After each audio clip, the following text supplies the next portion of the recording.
If you're not happy with your current circumstances in life, try doing something different.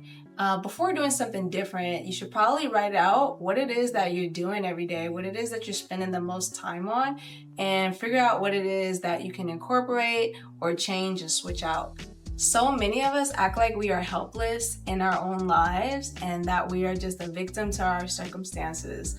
A lot of us just hope, wish, and pray that things will change without taking any action.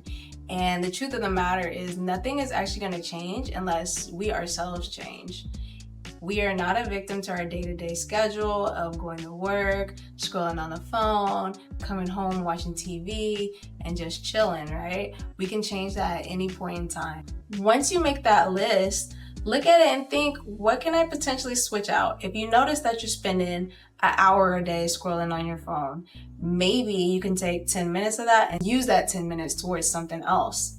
That 10 minutes could be towards reading a book, it could be towards exercising, it could be towards communicating with friends or family members, joining a group, whatever it is that you want to do with your 10 minutes that you think will make you feel better.